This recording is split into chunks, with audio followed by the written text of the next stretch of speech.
Yesu ashimwe cyane. Amahoro y'Imana abane namwe mwese bwoko bw'Imana. Nongeye kugirirwa ubuntu n'Imana muri kano kanya kugira ngo nongere kuza kubashingira intahe. Iyi ntahe niyo kugira ngo ifashe abantu benshi b'abakristo bakirijwe ariko bakaba bariko barahura n'ababazimiza bakabahenda, hanyuma bakaja nago bakavyemera ntibamenye yuko umwansi arimwo arabayovya. Yesu yaravuze ati mwirinde ntihagire ubazimiza. Aya majambo Yesu yayavuze muri Matayo 24 umurongo wa 4 wa 5 n'uwa 24. Ndagira ngo tuwusome hanyuma noneho nce ninjira mu gishinga ntahe ndababwira ivyambaye ko jewe ndi umwe mu bantu bagira ubuntu n'Imana, barabona ibintu byahora byabaye mu madini biriko biraba byahereye kera cyane cyane muri no misi ya nyuma yoyo y'imperuka byabaye urudubi. None rero mwene data, ndagira ngo nkubwire yuko ubuzimire burimo burafata abantu b'ingeri zose, abantu b'ubwoko bwose, abagabo, abagore, abasore n'inkumi, abakozi b'Imana bo mu nzego zo hejuru nabo muri zitoya, bose bariko barazimira. Bamwe bagenda gukorerwa ibitangaza, abakozi b'Imana nabo bagenda kurondera impamya bushobozi canke imbaraga zo kugira ngo baze gukubita hasi abantu. Abandi bagenda bakurikira baja kuraba ibitangaza kugira ngo nabo bizere. Abandi bakaza kugira ngo bakire ingwara zabo kuko zibamaze ku imyaka n'imyaka. Abandi bayobora bazimira birukanka inyuma y'abavugishwa b'ibinyoma bababwira bakabahendagiza, hanyuma ugasanga bagiye nago bavyemeye. Reka rero mwene data, iki gishinga ntahe congere kugufasha, kandi ndashimiye umwami Yesu yuko yongeye kubana nanje kugira ngo dusangire iki gishinga ntahe. Dusenge Imana tuyishimira. Mwami ngushimiye yuko ngiye kungirira neza kuyigishinga ntahe gusangira n'ubwoko bwawe. Urakoze, izina ryawe rihabwa icubahiro. Ndabishimiye, amaraso yamboneke ko, kandi ababene data bose ubagirire neza bahumura amaso mu izina ry'umwami wacu Yesu Kristo. Amen. Amen. Yesu ashimwe cyane. Ndagira ngo rero dusome ano majambo aboneka muri Matayo 24 umurongo wa 4 n'uwa 5 n'uwa 24. Twumva ico Yesu yavuze, hanyuma nce nduga rero nje kubabwira kino gishinga ntahe c'ivyambaye ko je ubwanje. Ntabwo ari inkuru zimbarirano, ni vyambaye ko aho ubuzimire bwaje neza mw'ishengero, mu rusengero, abantu bakoranye. None rero reka dusome Matayo 24 umurongo wa 4. Haravuga ngo Yesu arabishura ati mwirinde ntihagire ubazimiza. Aho Yesu yaciye avuga iryo jambo, barangije kumubaza bati tubwira ibimenyetso bizobanziriza ukugaruka kwawe. Yesu jambo yahereye ko yabanje kubabwira ati mwirinde ntihagire ubazimiza.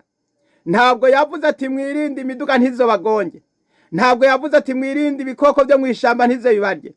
Ntabwo yavuze ati mwirinde imisozi ntizobagweko. Ntabwo yavuze ati mwirinde ibindi bintu by'ibibumbano canke by'ibishushanyo.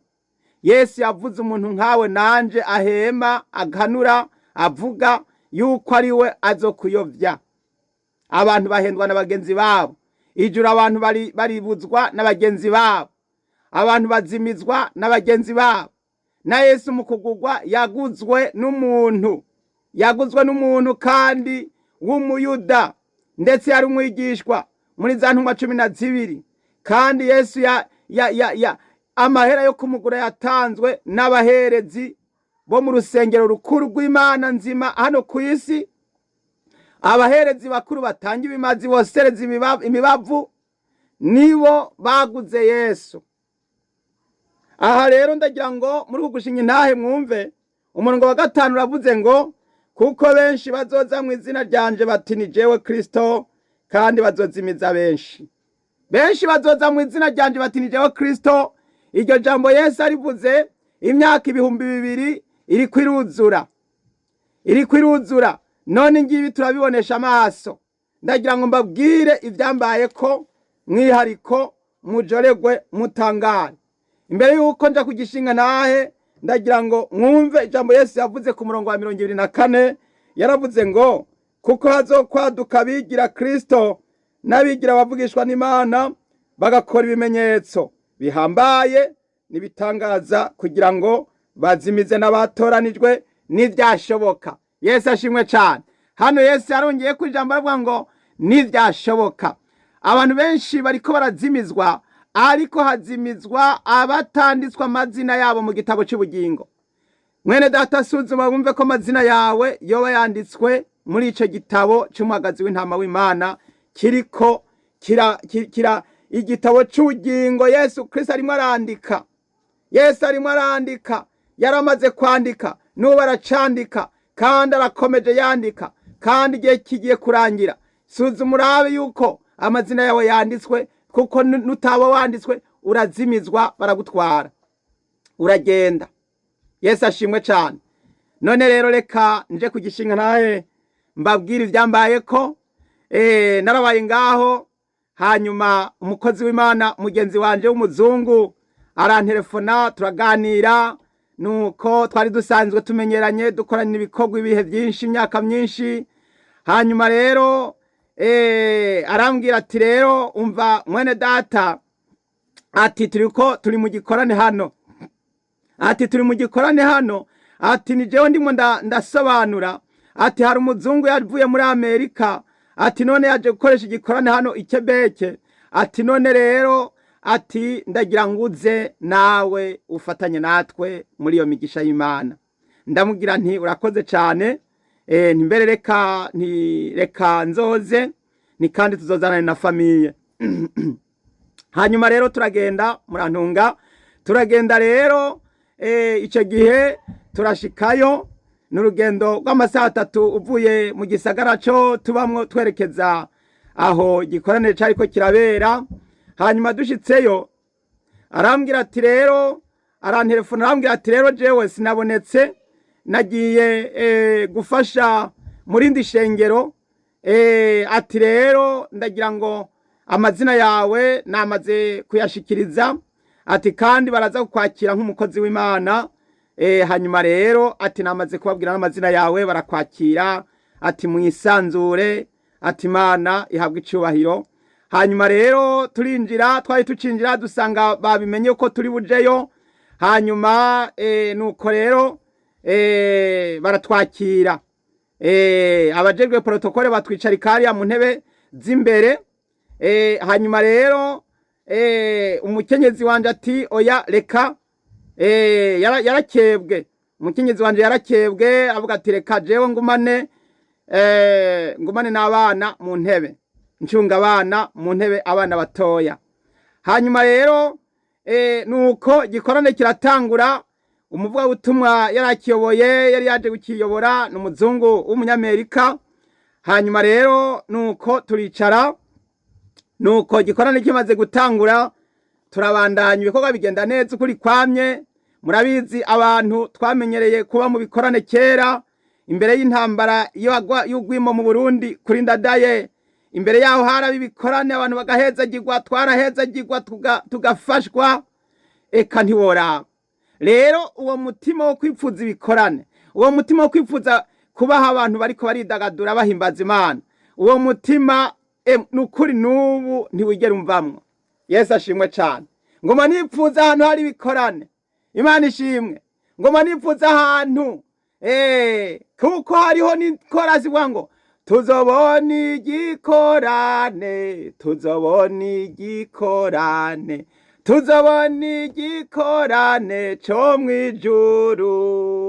Yesu ashimwe cyane. Haleluya. Nukuvuga rero iyo igikorane kiraritswe wifuza kujayo, wifuza kujayo. Ndagira ngo mbwira abantu, burya abantu benshi bagenda mu by'ukuri bafise uwo mutima wo gushaka kubona igikorane. Haleluya. Bifuza kubona igikorane bene data. Nanje nagiye nifuza kubona igikorane. Na cyane cyane hano usanga umuntu yifuza kubona igikorane, kubona abantu babasenga basenga bumva barondera mu nyonga ha data. Nuko rero uriya muntu ariko arayobora igikorane yaraje kuvuga ubutumwa, aravuga ubutumwa, hanyuma bageraho rero batangura gukoreshwa ibitangaza, atangura rero gusengera abantu abakubita hasi, bamwe bamashura, abamwe bakubitwa hasi, abandi ugasanga arimo arabahonda atangura rero gukubita abantu hasi, ugasanga harimo inguvu zisa naho umenga ashaka gukoresha inguvu zo kugira ngo abantu abemeze abapfukamishe. Hanyuma rero icyo gihe kuko muba muri mu ntebe mwicaye, muba muvuga muti ibyo bintu ati nibitangaza kuri abantu barimo abadayimoni bako barabavamwo, ati abandi barimo barahezagirwa. Hanyuma rero nagize nka mwumve intahe ngomba kubashingira uyu munsi, nagize nka nza numva muri mikoro ngo turahamagaye ngo umupasitori ngo yitwa Mbonimpa Abeli ngo nawe ngwaze ngo reka nawe ngwaze hano. Nuko rero numva muri mikoro birasemereye, hanyuma mbere sinashoka ndavyumva neza, hanyuma numva mbona baraje barampagurukije. Hanyuma rero ndagenda aho uwo umuvuga butumwa w'umunyamerika yarariko aravuga muri mikoro. Hanyuma rero ndagenda nagize kugenda nagira ngo kuri bagira ngo mpe gusengera abandi, yemwe ahibambewe, ahubwo yaciye atangura kuza mpanga mu maso. Ubwo mpanga mu maso arimwe aravuga, rero ibyo avuga akenshi urumva abavuga mu Congereza, ubundi asobanura mu Gifaransa, bikavugira hariya muri mikoro, bimwe byumva bituragurika, amamikoro yasirana. Hanyuma rero nanje ndaheza ndamutega amatwi, ariko bimwe sinkavyumve kuko urumva barasobanura bigaturagurika bikavuga muri za mikoro. Hanyuma rero atangura rero kumpanga amaso, atangura kukubita mu gahanga ngo nanje ngo mfukame anshokeze ankubite hasi, kubera yuko mu mugambi w'aba bantu baforosa mu kugira ngo ibitangaza bikogwe, baragerageza no gukubita hasi ab'inzego zose kugira ngo ababibona babone yuko ibikomeye bingo birakomera, babone yuko ujya mugabo atari igiti giturirwa, atari uwo gupfa guta mu ndansa, abemeze yuko afise ubushobozi bwo gukubita hasi abantu.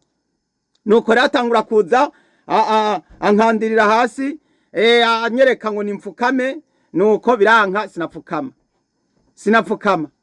Nuko ubwo rero protokole n'abandi bantu bose baba bari kumwe n'ikibosi yari ikipe, nabo batangura kuza rero bampanga amaso, bamwe baranzunguruka, batangura kunzunguruka yuko. Nuko mbere bamwe birabatera igishirani, bati mbega uyuwe, ko atari mwe arapfukama, bigenze gute, bibaye bite. Nuko hanyuma nuko mbona wa muzungu none hatanguye kuza arampanze mu maso. Nuko atangura gukubita ahwamika, akubita ahwamika ngo ningwe hasi, akubita ahwamika ngo ningwe hasi, biranka. Nuko inyuma numva bamwe barimo baramfata mu mugongo banyicarika, numva ikipe y'abantu bagiye mu mugongo banyicarika baticara, batipfukama, bacokeza. Erega byabaye urugamba rukomeye cyane. Nuko ntangura kwiyumvira ntumve ngira mvuge jewe ndababwira aba bantu, ndababwire yuko ibyo bari ngo barakora bariko barayoba, kandi yuko ibi bakora bari ngo barakoreshwa n'abadayimoni. Ariko ncasanga abo no bibwira bohita baca bavuga ati none abadayimoni baramwatutse ko baramuvugiyemo, ati baramuvugiyemo, baca bahamuriza iyo hagize iyo bashatse kugukorera kwizo mbaraga wari inzu jayo, ugashaka kugira ngo bagwanye, bahita bamenya bati aratugwanije, abadayimoni baradutse. Nuko ubwo rero mfana isoni n'ubwoba, ndapfukama. Mfukamye rero kuko byari byamaze umwanya munini gose wo muzungu agerageza n'inguta yabize, yahise abona mfukamye ahita aragenda yuka kubandanya ibindi bikorwa byo gukubita hasi abandi. Hanyuma rero ya groupe y'abantu basigaye banzungurutse noneho bakomeza rero banzungurutse, nuko nanje mba ndimo ndasenga.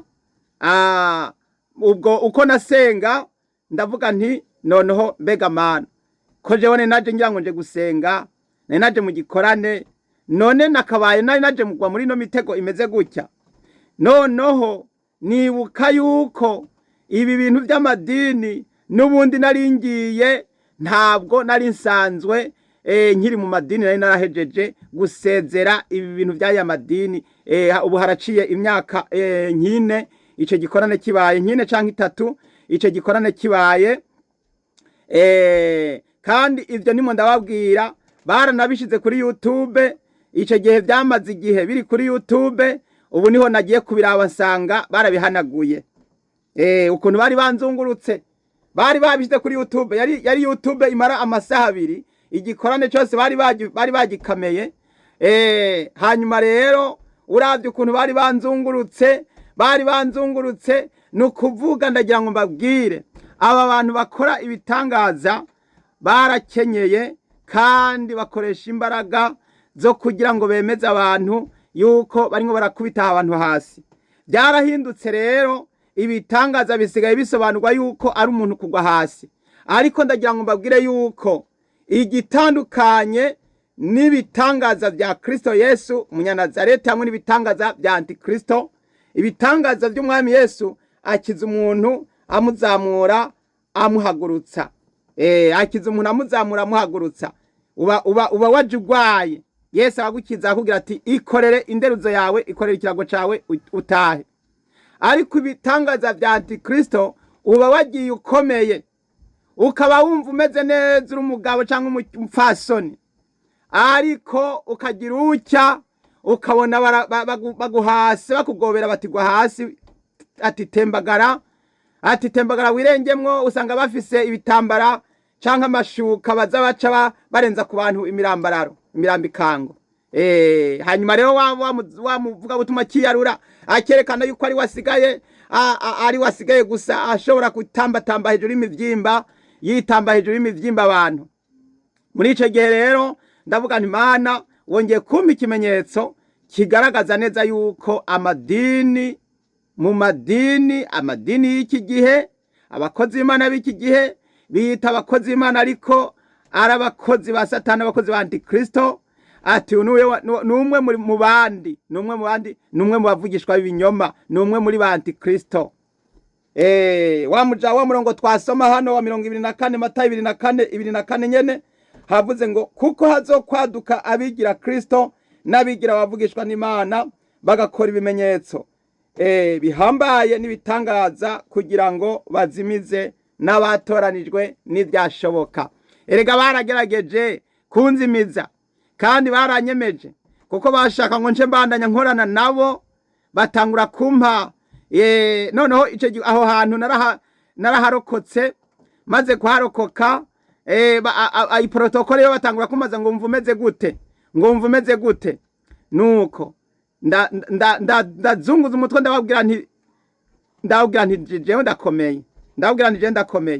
Hanyuma nagize nyambona ico gihe mu bantu banzungurutse madame nawe yaravuye mu ntebe araza kugira ngo ntabare, kuko hari yabonye yuko barimo baramashura abantu ku nguvu, abandi babatsindagiriza hasi, ngo yaraje kugira ngo ntabare, kugira ngo ntibave banyirahira nanje ntibave ariko ntaco yari gushobora gukora. Yaraje yasanze banzungurutse ntaco yari kubasha gukora. Na aho hantu bakuzungurutse nta muntu hagukura. Ibi bintu biriko birakorwa muri aya madini, ibi bintu bikorwa n'abantu bavugishwa b'ibinyoma. Bagenzi bene data, ndababuriye ngo ikibwirwa n'icumva, ngo kibarirwa n'ikibona. Ni mugabe ibitangaza biri forose. Abo bantu bakubita abantu hasi ntabwo ari abakozi b'Imana, ahubwo umukozi w'Imana n'umuntu akiza ikimuga kigahaguruka, uwo niwe aba mukijije. si ukuvuga yuko n'udakiza atari umukozi w'Imana, ahubwo hako wirigura urashaka kwita mu mare, ushaka gukoresha ibitangaza by'inguvu, senga gusa atacu ukoze, uvuga amajambo umuntu utiriwe uranamukora kutiriwe uraza kuza gukubita ngo kubita mu mutwe kugira ngo ujya muntu bikunde agwe hasi, ngo abantu babibone bavuge batujya muntu arimo arakoreshwa na mpwemu yera, ariko ntabari mpwemu yera, bajya n'abadayimoni. Ibi bitangaza rero by'ibinyoma byaramaze kuba byinshi cyane. Yesu yavuze ijambo hano ngo kuko hazokwaduka abigira Kristo n'abigira abavugishwa n'Imana, bagakora ibimenyetso bihambaye n'ibitangaza kugira ngo bazimize n'abatoranijwe n'ibyashoboka. Imana ishimwe cyane. Mwene data, Yesu yarabivuze yuko bazobigerageza, ngo barabe uko bazimiza abantu, ngo barabe uko bayobya, kugira ngo barabe ko bobikora n'ibyashoboka. Ndagira ngo mburire abantu bamaze kubimenya no kubitahura, ndababwire nti nimwirinde, ntimujeyo muri ayo madini, ntimujeyo muri ibyo bikorane, ntimujeyo muri abo bantu bariko barakoreshwa ibitangaza by'ibinyoma, ntimujeyo abakurikira inyuma y'abaprofete, ntimubakurikire, ntimujeyo abakurikira inyuma y'abavugishwa n'Imana b'ibinyoma, ntimujeyo abo bantu bakurikirana bagenda birukanga bagenda batumutwe, ntimujeyo, ntimubakurikire bene data, ntimubakurikire. Uno munsi nari naje kubashingira intahe ndababwira yuko iryo banga ryo gukoreshwa ibitangaza no gukora ibitangaza ku nguvu naragiboneye, n'ivyambayeko ntabwo ari inkuru mbarirano, ivyo n'ivyambayeko. Ico gihe twarasohotse, tumaze gusohoka bashishikaye kundondera no kunshaka, aho se ngo bashaka banyemeze bumve ko kugira ngo dukorane. Hanyuma rero nagiye kumenya yuko uriya mukozi w'Imana w'umuzungu mugenzanje yari yampaye iyo ntuzenya iyo invitation yuko ari we yatanze amazina yanje, arabwira ati n'uyu nawe muramugerageza, nawe nyene murabe, ati nawe nyene muramugirirako, nawe nyene muramukorerako. Hanyuma rero naciye ndamutelefona ndamubwira nti ibi bintu wapi biragahera, ntibi bintu ntuhiraye nawe gusubire ngo bishigikire, nimba ubishigikiye nawe ntiturahebanye. Kugeza ku bice gigeza no munsi nta communication, nta migenderanire, nta wapi, byaranse, byaciye bihagarariraho. Bene data, ibyo mumaze kubona ni byinshi, ibintu byinshi, abantu impanuro nyinshi abantu maze kumva bashikiwe nayo magorwa ni benshi. Ndagira ngo mbabwire mwirinde ntihagire ubazimiza, mwirinde abigira abavugishwa n'Imana ngo bazabwira ngo Kristo ari hariya, ngo canke ngo ari mu bugaragwa, ariko Yesu yavuze ngo ntimuzemujeyo. Imana ishimwe cyane. Umurongo wa 23 uravuga ngo ico gihe nihagira ubabwira atehe Kristo ari hano canke atari hariya, ntimuze muvyemere. Imana ishimwe cyane. Haleluya. Umurongo wa 25 nanyo urakomeza ukavuga ngo raba ndabibabwiye bitaraba. 26 ngo nuko nibababwira batehe ari mu bugaragwa, ntimuze mujeyo, canke ngo ari haruguru mu mpete, ntimuze muvyemere. Yesu ashimwe cyane. Uno munsi barakobeje kugira ngo bazimize bavuga bati ari hariya, ari mu idini runaka, ari mu bugaragwa, ari mu bikorane hariya barimo barenstara, ati bitangaza bimwe birakogwa, ntimujeyo, nimuhagarike, nimuve inyuma y'abo bantu, ntibaze basire kubahenda. Ngo inkire ntikira kabiri.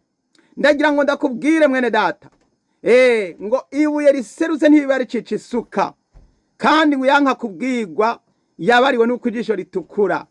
Bene data, nimuhagarike, nimuveyo, muraburiwe, nimuhagarike, nimureke bareke kubahenda, bariko barabayovya. Senga Imana yawe, nimba Imana uyisenga wizeye udakekeranya mu mutima wawe, ico yisavye Imana iragikora kandi izokumvira.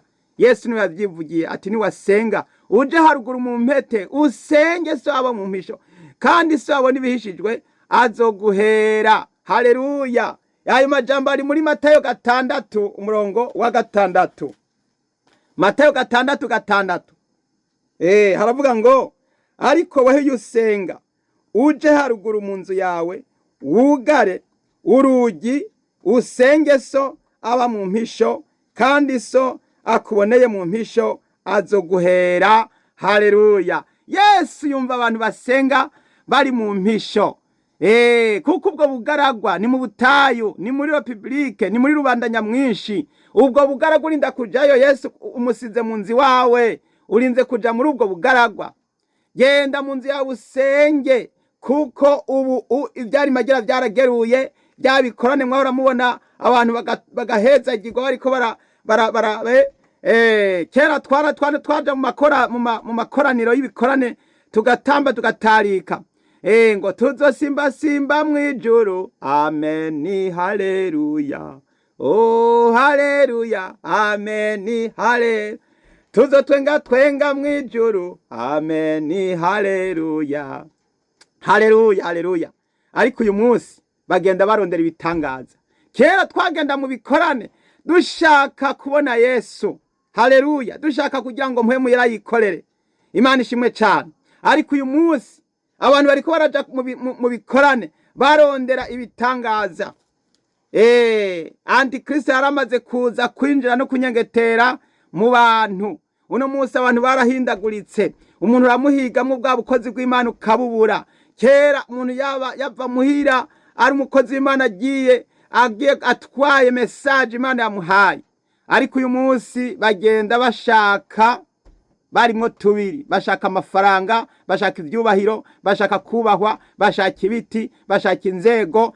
Uno munsi birakomeye. Uno munsi ntabwo ari umunsi, ntabwo ari bihe bisanzwe. None uko rero bene data ryo jambo ryo kubaburira, kandi nongera ndabashingira iyo ntahe, buri muntu wese aburire mugenzi we, mwirinde ntihagire ubazimiza. Yesu abahezagire cyane. Nuko rero reka dusenga Imana. Nshimira Imana ku bantu bose bakurikiranye iki gishinga ntahe. Mwene data ndagira ngo dufatanye gusenga. Birashoboka ukaba nawe warayobye hari ahantu baguhenze. Ngwino nawe ufashe dushingira intahe Yesu. Ngwino dufatikanye gushingira intahe Yesu. Ngwino nawe shaka kuvuga ibyakubayeko. Vuga nawe ibintu byakubayeko. Ndabizi biriho. Ibintu ni byinshi biriko biraba. Kereka nimba utaja muri ayo madini nta byakubayeko. Kereka nimba utayahozemo nta byakubayeko. Abantu benshi b'abapagani bobo bibereye muri ivyo nyene byabo by'ubupagani, nabo baramaze kurengerwa. Ivyo bintu biriko birakorerwa abantu b'abakozi b'Imana b'imbere n'abakristo b'imbere. Biringo birakorerwa abakozi b'Imana b'imbere n'abakristo b'imbere. Abakozi b'Imana babikorerwa ni bande? Bamwe bagenda kurongera inguvu muri bagenzi babo. Bati kujya nkuriye, reka ansuke kwa amavuta, hanyuma nzogende mpenda abantu, nze ndabahwamika, ati nze ndakora nkuko akora. Nze ndagira nk'ivyo agira. Benshi bagenda ahantu mu bikorane bagenda gusaba imbaraga. Benshi bagenda ahantu mu yandi madini bagenda gusaba imbaraga. Hariho bamwe bahaguruka no mu bihugu bakaja no mu yandi makungu kuja kurondera imbaraga. Ariko abo bose ndagira ngo mbabwire yuko iherezo ryabo bitege yuko bazocigwa ku rubanza rw'ivyo bakoze. Abantu benshi ngo bazovuga ngo twavugishwa nawe twakoreshwa ibitangaza.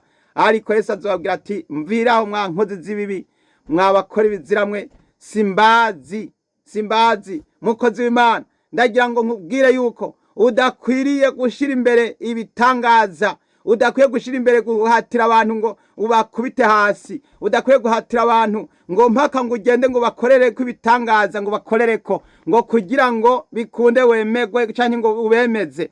Mukozi w'Imana ndagira ngo ubwire ngo ico sico Yesu agomba.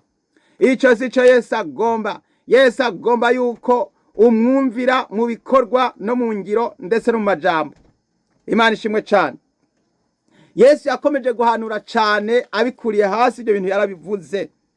Yesu yarabivuze mbere. Reka imbere yuko dusenga nkuzanire n'ibindi jambo rishaka kugufasha. Imana ishimwe cyane. Matayo 7:15 ngo mwirinda bigira abavugishwa n'Imana baza kuri mwebwe bambaye nk'intama ariko imbere aramabingira y'inkazi. Imana ishimwe cyane. Mwirinde. Yesu yarabivuze. Ijambo mwirinde rigaruka kenshi. Yesu yabivuze kenshi abisubiramwo. Iri jambo mwirinde abigira abavugishwa n'Imana nibwo buryo bumaze kubonekana buyovya abantu cyane. Umuntu ntahendwa n'imodoka, ntahendwa n'igikoko, ntahendwa n'igiti, ntahendwa n'amabuye, ntahendwa n'ibikoko. Umuntu ahendwa n'umuntu mugenzi we bavuga rumwe ndetse mbere basenga hamwe canke bakorana imirimo. Nahoze ndababwira yuko uwo muntu yampenze yari umukozi w'Imana twakorana ibikorwa imyaka myinshi. Ngo muzabamenyera ku byo bama. Imana ishimwe cyane. Ngo mbega hari wo kwamura inzabibu ku munyinya canke isukoni ku bitovu. Imana ishimwe cyane. Muzabamenyera ku byo bama.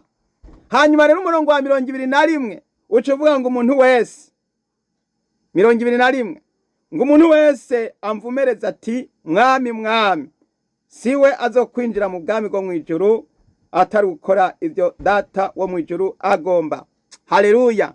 Ngo benshi bazombwira kuri wa munsi ngo mwami mwami ntitwavugishwa n'Imana mu izina ryawe, ntitwasenda abadayimoni mu izina ryawe, ntitwakora ibitangaza byinshi mu izina ryawe. Ngo niho nzoba jinjiburira nti ntaho nigeze mbamenya, mviraho mwabakora ibizira mwe. Abakora ibizira, umuntu usanga agakubita hasi mugenzi we ngo bikunde ngo amuforose ngo amukubite hasi, ngo ababibona bazoce babibona yuko ngo ujya muntu ngo ari mu imbaraga, bagaca babazanye kamera bagakamera ngo kugira ngo bakore iyo sene, ngo bakore iyo sene, hanyuma ngo abantu baze bace babaduka bati ati uriya muntu atafise imbaraga.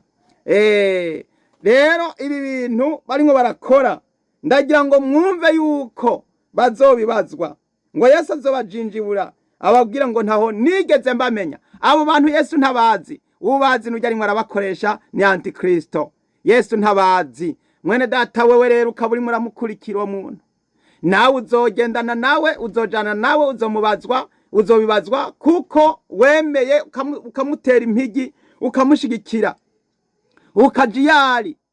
None nimba waragiye bakakuyovya ugataha ukagira amahirwe ukakura inkoba zose kubera iki wagumye umwizera ukaguma wizigiriye ibikorwa vyiwe. Nimba warayovye canke ukaba wagiye ukayoba, ntusubire cyuhakana uvuga ati ndarangije, singisubira ati bampenze banyobeje, ati wapi, ati mwizina rya Yesu, ati mvako Satani. Uco utangura ndagira ngo mbwira abantu batangure kwiyamiriza ibintu byose bahenzwe, batangure kuvuga bati mvako Satani, mvako Satani, mvako Satani. Amajambo banyateko mvako Satani no kuvuga nanje bijya byose banyateko nahise ndabihanagura. Iki byemeza nahise ntora WhatsApp mpamagara wa mukozi w'Imana, telefone nahise ndamuhamagara, ndamubwira nti ibi bintu ndabihakanye.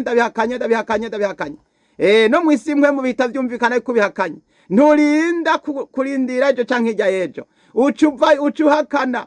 Ndagira ngo mbwira abantu babigiyemwo, nimutangure guhakana, nimutangure kuvyamiriza, nimutangure kubita no kubihagarika ibindi mu bice mu izina rya Yesu.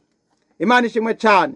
Ndagira ngo dusenge Imana. Wewe mwene data wowe waragiye muri ivyo, uze dufatanye gusenga, hanyuma ivyo bintu ubite kure nk'ubutumwavu.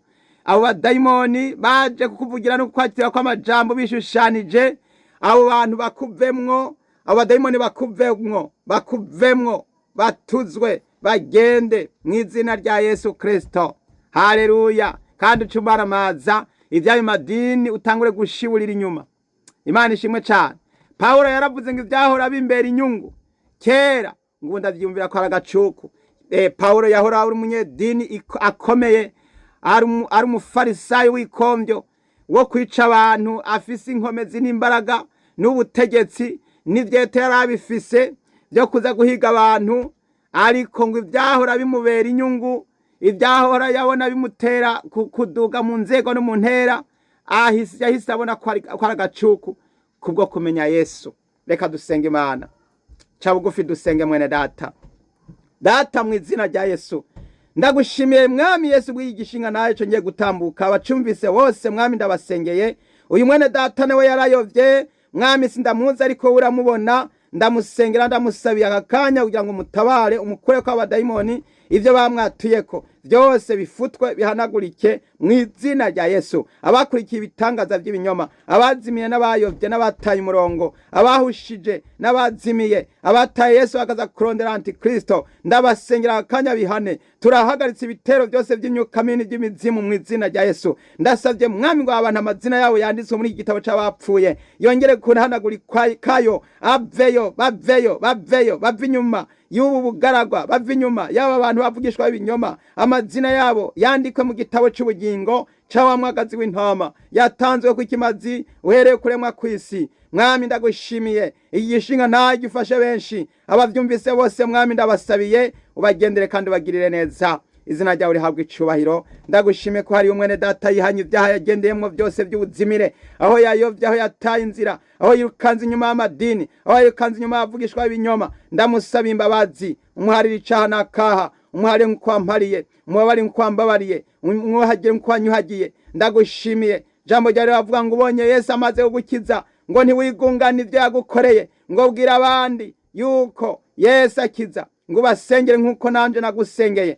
Mwami uko niko umuririmbyi yavuze. None rero mwami ndasengera bene data, mwami ndabigushimiye, izina ryawe rihabwa icubahiro. Urakoze kuba wariye, urakoze kuba ari umwene data. Umuntu wese ariko arihana yumve yuko Yesu akiri ku ntebe y'imbabazi, kugira ngo Yesu akugirire neza. Kandi nawe uca ugenda wature ubwira abandi ibyo Yesu yagukijije. Urakoze Mana, ndabigushimiye, ubishimirwe ndabisenze mu izina ry'umwami wacu Yesu Kristo. Amen. Amen, amen. Haleluya. Yesu abahezagire. Mwari kumwe na mwene so Mbonimpa Abeli. Nimero za telefone utanguza igiharuro 1 8 1 9 5 8 8 ubusa ubusa 7 7. Mugira amahoro y'Imana mu izina rya Yesu Kristo. Amen.